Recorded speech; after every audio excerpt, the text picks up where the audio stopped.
14 anos atrás, no meu primeiro ano de formado, eu tava num plantão de pronto-socorro, era de madrugada mais ou menos, assim, início da madrugada, não lembro muito bem. Chegou um paciente com as mãos completamente travadas, tava meio que em garra, o paciente pálido, sem conseguir falar direito, com a boca meio travada, né, com o coração acelerado demais, né, batendo, eu lembro a frequência uns 130, 140 batimentos por minuto. Aí a equipe de enfermagem olhou, né, fez uma triagem dele de longe, comentou, vai lá que é piti. Daí, só passar um calmante que ele relaxa, né. Primeiro plantão, primeiros plantões, né, meio tenso e tal. Aí eu fui. Aí sentei do lado do paciente, eu lembro que eu peguei o oxímetro, examinei o paciente, conversei, né. E aquele homem, ele tava hiperventilando em uma crise de pânico. O excesso de oxigênio gerou uma alcalose respiratória que desregulou cálcio, potássio, sódio, noradrenalina no sangue dele, travando a musculatura dele. Fisiologia pura. O mecanismo estava descrito em um artigo desde 1980 e parecia que ninguém tinha lido aquilo lá. Anos depois, eu mesmo enfrentei um burnout severo durante minha formação. Vivi dos dois lados do balcão, vamos dizer assim. E esses 14 anos de medicina, neurociência, neurologia, de CTI, pronto-socorro e consultório me ensinaram uma única coisa e foi essa. Ansiedade é uma doença real, com um mecanismo documentado que tem tratamento. E a forma como a gente tenta tratar hoje está completamente errada. A maioria das pessoas trata a ansiedade como se estivesse tentando invadir um castelo medieval com uma única ferramenta. O sujeito vai a um psiquiatra, um neurologista, toma um remédio e acha que a vida vai se resolver. Ou só faz terapia, mas continua dormindo 4 horas por noite. Ou vai puxar ferro na academia, né, ficar forte, sem tocar nesses outros dois pilares. Nenhum desses sozinho funciona. O remédio sem o comportamento é uma catapulta sem infantaria. Para você vencer essa guerra, você precisa de um tripé. Um pilar biológico, um pilar bioquímico e um pilar filosófico. Se um desses pilares, né, como se a gente está falando de um tripé, se um desses pilares, que é um desses pés, ele cai, o tratamento ele desmorona por completo. Eu vou te mostrar esses 3 agora.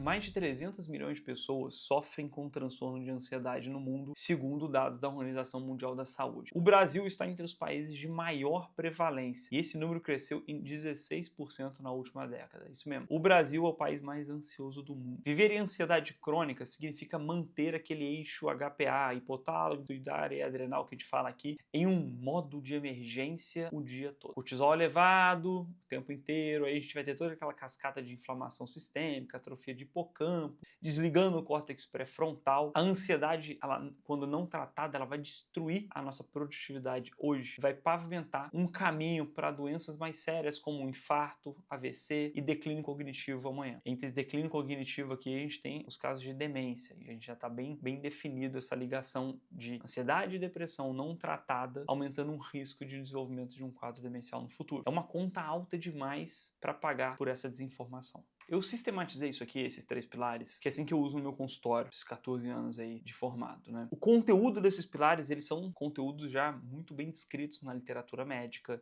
na filosofia, né, antiga, então ele é milenar, mas eu sistematizei dessa forma que facilita na explicação para os meus pacientes e para vocês aqui. É uma criação minha, baseada em coisas que já existem, estão bem contempladas pelo tempo, pelo crivo da ciência, ok? Então o primeiro pilar aqui é o pilar biológico. O que o corpo físico precisa para não sabotar a nossa mente. E eu vou ser categórico, como eu sou em alguns vídeos aqui. Em 14 anos de consultório, nunca vi um paciente melhorar de ansiedade ou de depressão sem uma atividade física. Nunca, nunca mesmo. Tem uma meta-análise publicada no Jornal Britânico de Medicina, avaliando mais de 120 mil participantes, que confirma que o exercício físico é uma das intervenções mais eficazes que existem para modular o sistema nervoso central. E a nuance clínica que eu desenvolvi no consultório é assim, eu separo alguns tipos de ansiedade, lembrando que o melhor exercício físico que existe é aquele que você consegue fazer, tá bom? Depois a gente vai numa sintonia fina, tentando achar aquele ideal para cada caso. Mas aí no consultório eu observo o tipo de ansiedade e aí para cada ansiedade eu tento orientar um tipo de atividade física, beleza? Tem um perfil de ansiedade que eu gosto de chamar de ansiedade, não uma não é maior ou mais importante que a outra não, só para vocês entenderem mais ou menos a minha visão como médico. Se a sua ansiedade é uma ansiedade que eu chamo lá de combativa, te paralisa, dá crise de pânico, sensação de morte iminente, eu oriento os pacientes a começarem com exercício aeróbico. Começa de média intensidade até ir para uma alta intensidade. 20 minutos de aeróbico acima de 70% da frequência cardíaca máxima queimam esse excesso de adrenalina acumulado e libera beta-endorfina, o opioide endógeno do cérebro, para destravar esse ciclo de crise. Pode durar até 90 minutos de proteção depois de um único treino. Até falo isso para alguns pacientes para prova. Você faz uma atividade física intensa dessa, te relaxa por até 90 minutos. Então, esse tipo de ansiedade combativa, eu oriento fazer um tipo de atividade mais intensa, beleza? Se você tem uma ansiedade que eu chamo de aflitiva, você funciona, mas a memória falha, dá branco na reunião, o foco vai embora. O alvo aqui para mim é uma hipertrofia, o treino de força. O músculo em contração produz uma substância chamada irisina, que viaja até o nosso cérebro e age diretamente no hipocampo e no córtex pré-frontal, protegendo a cognição e a memória. É um exercício que vai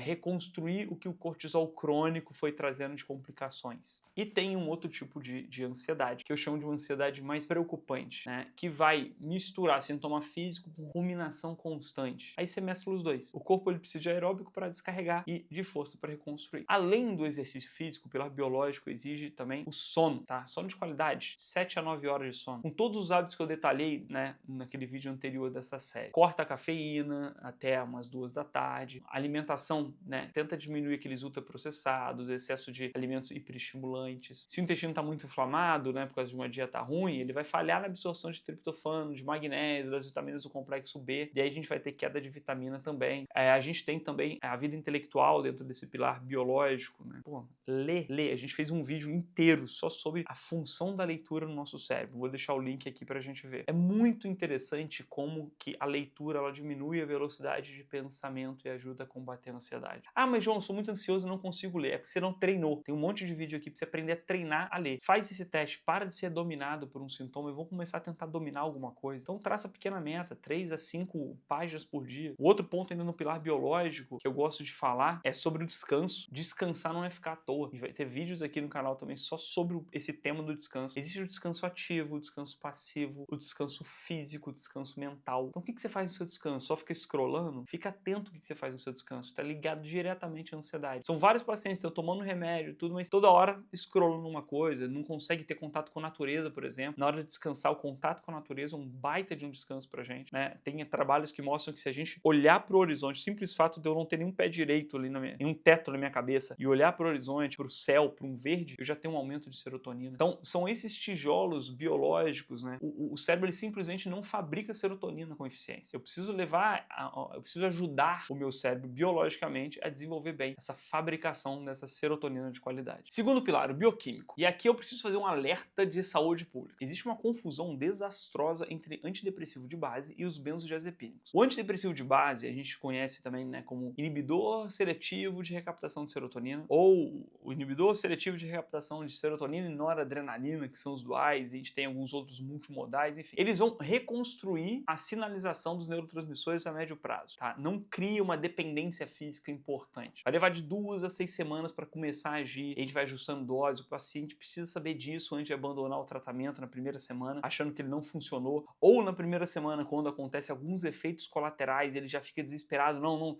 tomei o remédio, e olha, eu vejo isso no consultório todo dia, ou no WhatsApp. João, remédio que você passou tá muito ruim, me deixou mais acelerado, me deixou meio nervoso e tal, não sei o quê. Por mais que a gente explique isso na consulta, muita gente às vezes consulta fica densa, né, 1 hora de consulta, 1 hora e pouca, às vezes é difícil de captar tudo, o paciente fala, lembra que eu te falei? Nos primeiros dias pode dar mais ansiedade, é meio paradoxal isso, mas vai adaptar, fica calmo, confia em mim, tamo junto, vamos lá, né, dá um tempinho, 1 semana, 10 dias, as coisas vão melhorar. Então, na primeira semana, ele pode não fazer nenhum efeito, e é muito comum isso acontecer, ou trazer alguns efeitos colaterais, beleza? Isso é muito comum dos antidepressivos de base, tá? Já os benzodiazepínicos, o que é benzodiazepínico? Tarja preta, receita azul, aquele chequinho azul. Alprazolam, clonazepam, diazepam, né, que é o Rivotril, o Frontal, são essas classes, beleza? Eles são já uma certa muleta mais aguda aqui, tá? Essa aqui é por uma crise mais aguda. Quando eu tô no meio de uma crise de pânico, o braço tá hiperventilando, tá travando, aí é aquele ali. A gente põe embaixo da língua um clonazepam, uma coisa assim, né? Um desses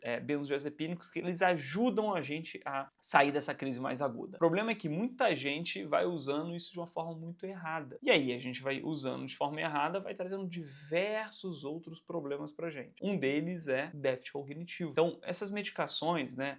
Os PANs da vida, eles vão sedar o córtex pré-frontal. Tá sedado não tá bem. Tem trabalho mostrando isso. Quando eu coloco essa pequena sedação, eu posso ficar num estado de letargia e desatenção. Tem um trabalho também que mostra que o uso crônico por mais de 3 meses está associado a um risco, né, do aumento de declínio cognitivo e quadros demenciais. Por alguns motivos. Primeiro, esse estado sedativo contínuo, que eu não consigo estimular meu cérebro, e o outro, porque eles encurtam o sono REM, atrapalham na qualidade do sono, e lembra, sono é extremamente necessário para a nossa saúde mental. E aí, eu encurtando o sono REM, perco a qualidade e a eficácia do meu sono, eu aumento a chance de quadros demenciais. Eu tive um paciente que tomava clonazepam há 5 anos, todos os dias em dose alta. Ele não lembrava que ele tinha almoçado, ele vivia com a mente cheia de névoa, né, aquele brain fog, e achava que isso era depressão. E aí eu fui explicando para ele que, na verdade, essas medicações, elas têm uma meia-vida de 24, 36 horas. Quando ele vai somando ainda a dose, ele pode estar só acumulando e vai ficando cada vez mais letárgico. E às vezes a gente até percebe um tom de voz, aquela voz de gente meio bêbada, parece, mas é por excesso de medicação, que a voz fica meio lenta, meio desártrico, que a gente usa como um termo técnico neurológico. E aí fizemos o desmame planejado, nunca abrupto, porque tem um risco real de algumas complicações, tá? E aí a gente foi colocando higiene do sono, suplementação,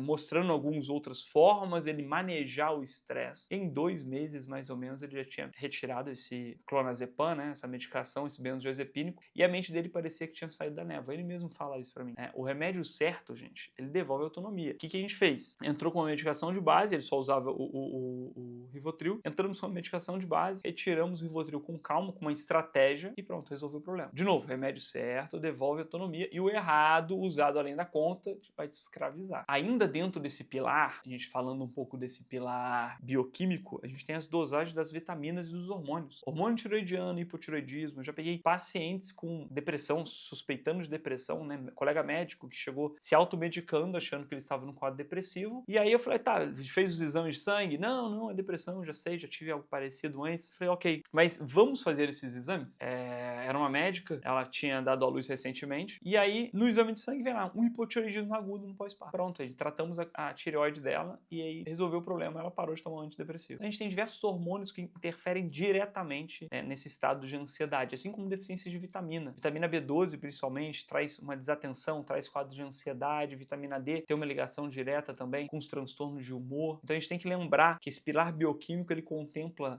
desde a medicação, as vitaminas e os hormônios e alguns suplementos também. Tem diversos trabalhos mostrando que alguns suplementos podem ser utilizados aqui, nesse contexto de estabilização da ansiedade. No consultório eu sempre gosto de entrar com alguns suplementos além das medicações para os meus pacientes. E o terceiro pilar é o pilar filosófico. É esse aqui que a medicina convencional mais negligencia. Você pode tomar a melhor das medicações que existem no mundo e treinar todo dia, malhar. Se o terceiro pilar não for organizado, a ansiedade ela vai voltar. O remédio ele vai ajustar a química, né, essa parte química, bioquímica, o exercício ele vai ajudar nos neurotransmissores também, na parte química e biológica, mas dá um nome para esse conflito interior que a gente vive, dá sentido ao sofrimento, recalibrar o olhar sobre a nossa própria vida, isso, né, é um trabalho que só esse terceiro pilar vai alcançar. Primeiro ponto, a gente fala aqui da terapia. Dentro desse pilar filosófico, eu pego 3 pontos. Primeiro ponto é terapia. Então, a gente tem evidência científica, né? TCC ajuda a reestruturar alguns padrões de pensamento automático que alimentam a ansiedade. A logoterapia, quando o problema não é um pensamento distorcido, mas uma ausência de sentido mesmo, aí você vai procurar um profissional que vai te apontar esses ladrões, que te dê um exercício prático entre as sessões e que busca, né, a sua alta. Aqui vale lembrar o seguinte: terapeuta, psicólogo não é um amigo pago, ok? Isso é muito importante lembrar. Tem que ter uma estratégia, você não tá indo bater papo. Lógico que a gente vai conversar, mas para justamente isso, nomear. Quando eu estou diante de um terapeuta, quando eu estou ali com o meu psicólogo e falo algo, aquilo sai de mim. Ah, como você está se sentindo? Ah, sei lá, vê se não é assim, né? Me explica o que você está sentindo aí. Ah, não sei,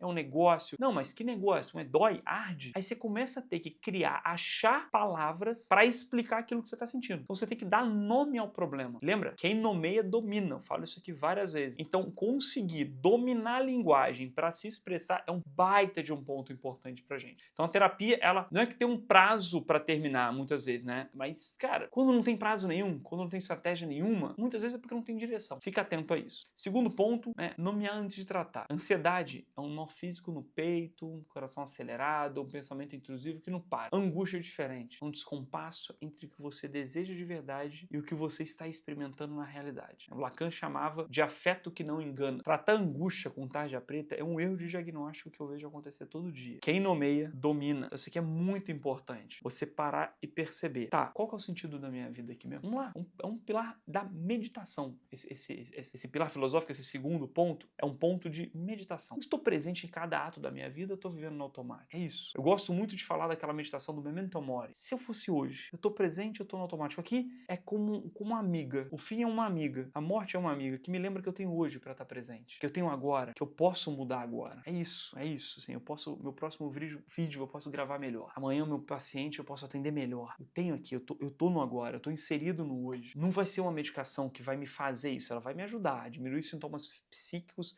intensos sintomas físicos, pensamentos intrusivos, mas eu preciso entrar em jogo e lembrar, eu faço bem o que me proponho a fazer? Eu tô sendo um bom médico?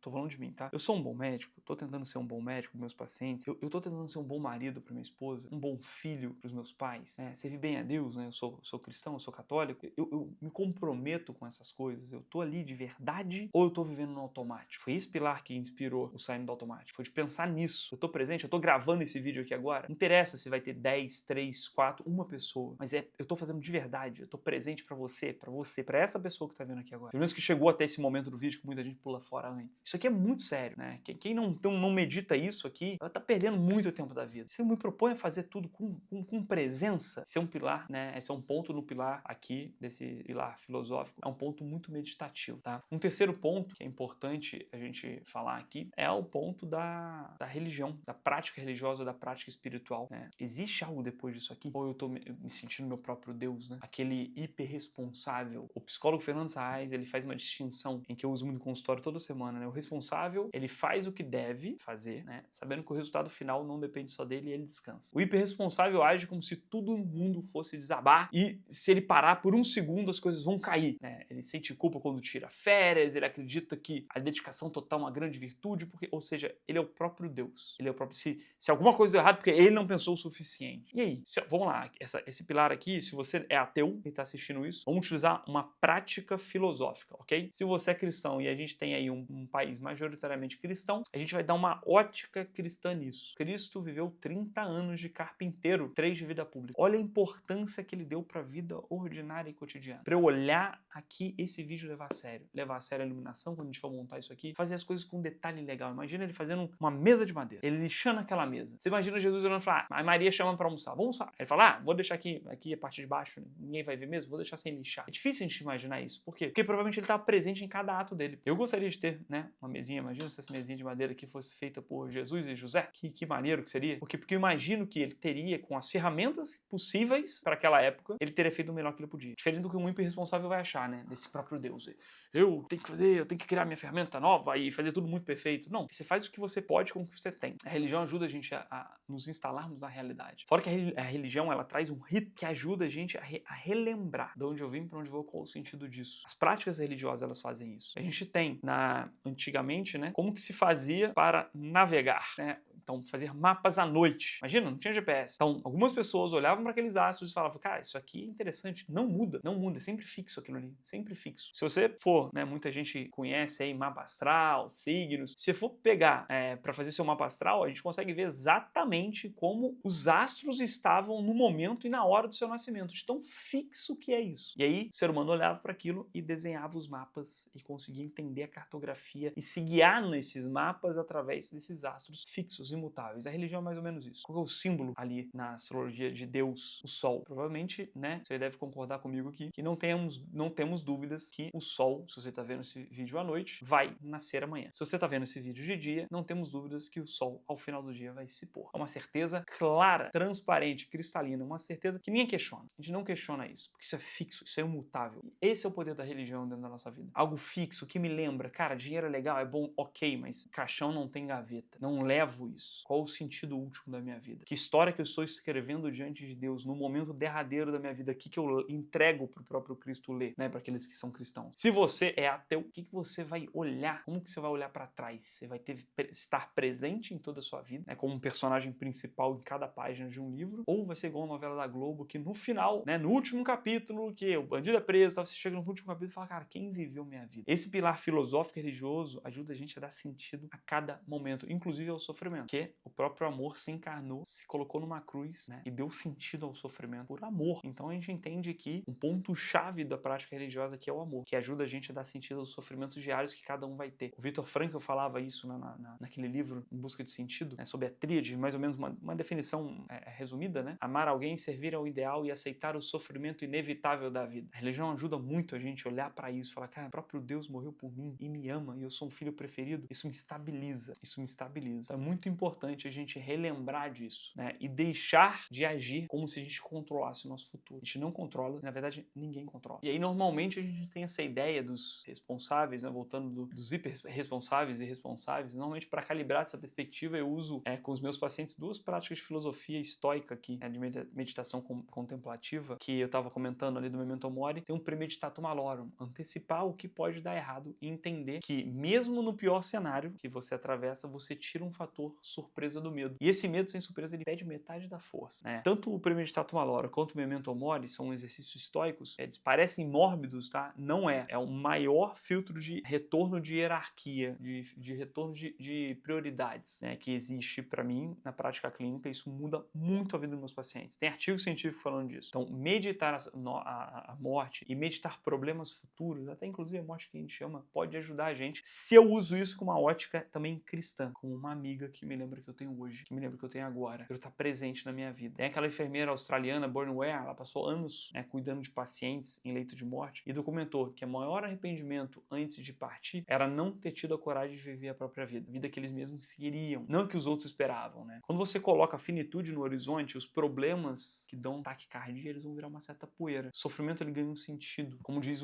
já citei o Viktor Frankl, tem uma outra frase que ele fala: quem tem um pra que viver suporta qualquer como. Então, nesses 14 anos, entre o desespero do pronto-socorro de madrugada e a calmaria de consultório, a maior lição que eu colhi, e que nem foi na faculdade que ensinou, né, é que o paciente, ele faz parte do próprio tratamento. O sistema nervoso, ele não é passivo. Ele vai responder ao que você faz, ao que você come, ao que você pensa, ao que você decide acreditar sobre você mesmo. A ansiedade, ela não vai embora com uma decisão, ela vai embora com uma construção diária, consistente, nos 3 pilares ao mesmo tempo. E o que me fez entender isso não foi nenhum livro de neurociência. Foi sentar do lado do paciente e ver que o que cura uma pessoa de verdade é devolver a ela o governo da própria atenção. Se eu pudesse voltar lá atrás, conversando comigo lá e tal, nos primeiros plantões de madrugada, eu falaria ali, olha, a ciência explica esse mecanismo, o mecanismo, ele é lindo, mas nenhum mecanismo substitui a decisão de agir. Lembra, gente? Sentir é automático, agir é escolha. Ou seja, o seu sistema nervoso, ele não está estragado, ele passou por milhões de anos de evolução e sabe exatamente como se autorregular, como voltar ao equilíbrio. Você só precisa parar de bombardear ele com os estímulos errados e dar a ele as condições certas para trabalhar, tá? Pode respirar, seu cérebro está aí do seu lado. E se você quer dar o primeiro passo prático pelo pilar biológico, assista um vídeo aqui do canal, né, que a gente fala sobre como dormir melhor. Lá eu te entrego um protocolo de sono que eu mencionei aqui. A gente se vê lá. Até mais.